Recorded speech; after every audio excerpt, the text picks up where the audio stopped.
ના શામળાજીથી હિંમતનગર આવતા રોડ ઉપર આજે સવારના એક ઇનોવા અને ટ્રેલર વચ્ચે અકસ્માત થયેલો.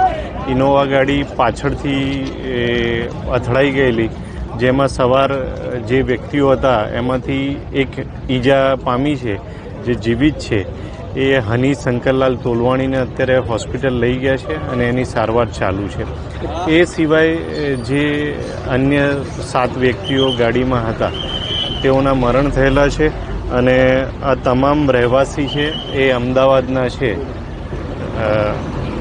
એટલું અત્યારે હાલ જાણવા મળ્યું છે. અને પોલીસ તથા એમ્બ્યુલન્સ અને મેડિકલની ટીમ આ કાર્યવાહી કરી રહી છે.